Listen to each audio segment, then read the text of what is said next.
अगर किसी स्त्री के बारे में सोचना तुम्हारी आदत बन जाए तो यह कोई सामान्य बात नहीं होती। मनुष्य का मन बिना कारण किसी एक व्यक्ति पर बार बार नहीं टिकता।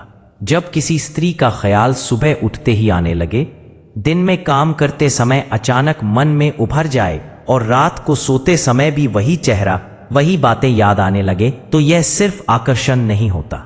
यह संकेत होता है कि तुम्हारा अवचेतन मन उस स्त्री को सामान्य व्यक्ति नहीं बल्कि भावनात्मक रूप से महत्वपूर्ण मान चुका है।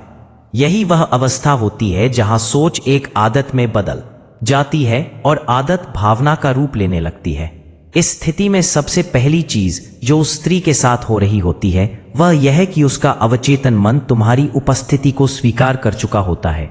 भले ही बातचीत कम हो गई हो या हाल फिलहाल संपर्क ना हो, लेकिन उसका मन तुम्हारी ऊर्जा को पहचानने लगता है। अवचेतन मन तर्क से एक्सपाइस नहीं चलता, वह अनुभव से जुड़ता है। अगर कभी उस स्त्री ने तुम्हारे साथ सुकून महसूस किया हो, खुद को सुरक्षित महसूस किया हो या तुम्हारे सामने अपने मन की बातें कही हो, तो उसका अवचेतन मन तुम्हें एक भावनात्मक स्थान दे देता है। इसी वजह से तुम्हारा मन बार बार उसी स्त्री की ओर लौटता है, क्योंकि भीतर ही भीतर दोनों मनों के बीच एक मौन जुड़ाव बन चुका होता है।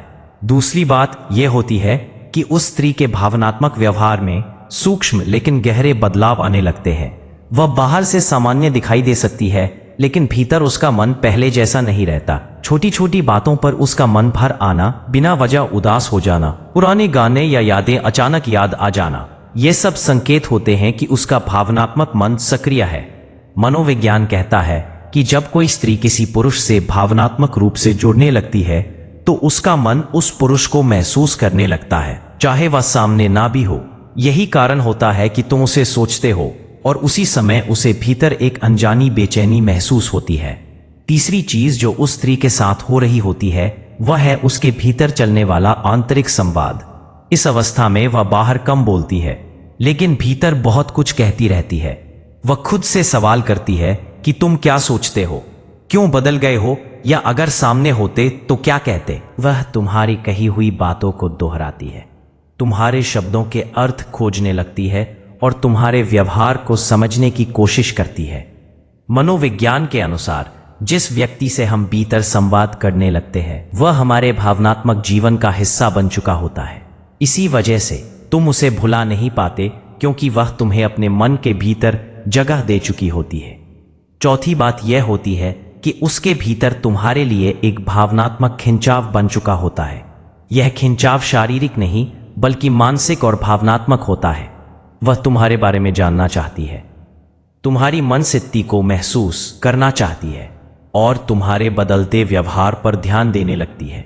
भले ही वह खुलकर कुछ ना कहे, लेकिन उसके भीतर यह सवाल जरूर चलता है कि क्या वह तुम्हें उतनी ही याद आती है। यही भावनात्मक खिंचाव तुम्हारी सोच को और गहरा बना देता है, क्योंकि ऐसा जुड़ाव अक्सर एक तरफा नहीं होता। पांचवी और सबसे गहरी बात यह होती है कि वह स्त्री खुद भी तुम्हें भुलाने की कोशिश कर रही होती है।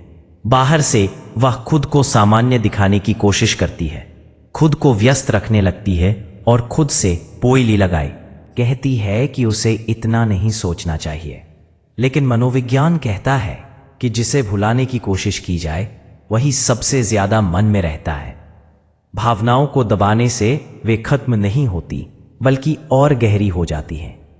उसकी यह आंतरिक लड़ाई तुम्हारी सोच को और मजबूत बना देती है, क्योंकि दोनों मनों के बीच चल रही यह प्रक्रिया बिना शब्दों के भी एक दूसरे को महसूस कर रही होती है। अंत में यह समझना बहुत जरूरी है कि अगर किसी स्त्री के बारे में सोचना तुम्हारी आदत बन चुका है तो यह सिर्फ तुम्हारे मन की कमजोरी नहीं है। यह संकेत है कि भावनात्मक ऊर्जा का आदान प्रदान हो चुका है और दो मन किसी ना किसी स्तर पर जुड़ चुके हैं। हर जुड़ाव का रिश्ता बनना जरूरी नहीं होता, लेकिन हर गहरी सोच यूं ही नहीं आती। कई बार मन किसी इंसान को याद नहीं करता, बल्कि किसी अधूरी भावना को समझने की कोशिश कर रहा होता है।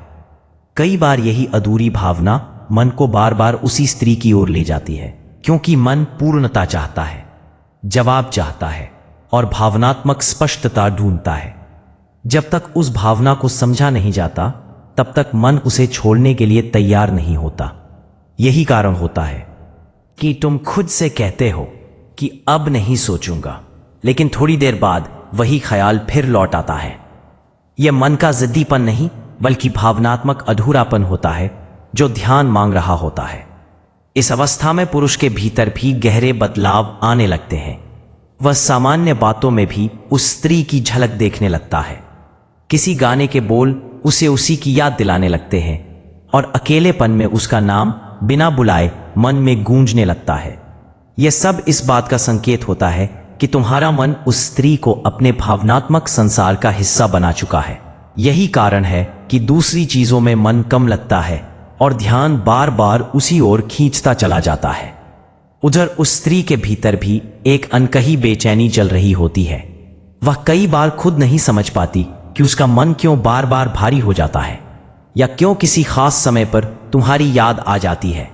वह खुद से लड़ती है, खुद को समझाने की कोशिश करती है, लेकिन मन भावनाओं से चलता है, समझाइश से नहीं।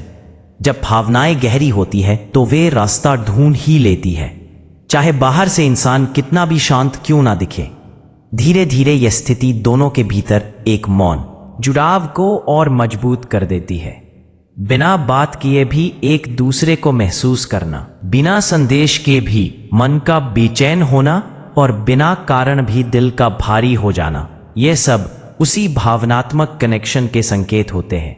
यह जुड़ाव शब्दों का मोहताज नहीं होता, यह सिर्फ महसूस किया जाता है। यही वजह है कि दूरी होने के बावजूद मन पास ही भटकता रहता है। यहीं पर एक बात समझना बहुत जरूरी हो जाता है कि ऐसी स्थिति में क्या करना चाहिए। केवल सोचते रहना, उलझे रहना या खुद को दोष देना समाधान नहीं होता। मन तब शांत होता है जब भावना को स्वीकार किया जाए, उसे समझा जाए और फिर सही दिशा दी जाए। अगर भावना सच्ची है तो स्पष्टता जरूरी होती है, और अगर वह सिर्फ एक सीख है तो उससे आगे बढ़ना भी उतना ही आवश्यक होता है। क्योंकि हर व्यक्ति जो हमारे मन में गहराई से बसता है वह हमेशा जीवन में रहने के लिए नहीं आता। कुछ लोग हमें यह सिखाने आते हैं कि हम भावनात्मक रूप से कितने गहरे हैं, कितना महसूस कर सकते हैं और कितना जुड़ सकते हैं। जब यह समझ आ जाती है तब मन धीरे धीरे हल्का होने लगता है और वही आदत जो कभी बेचैनी देती थी एक समझ में बदल जाती है। आपको वीडियो कैसी लगे कमेंट करके जरूर बताएं और अच्छी वीडियो सुनने के लिए चैनल को सब्सक्राइब करें। धन्यवाद।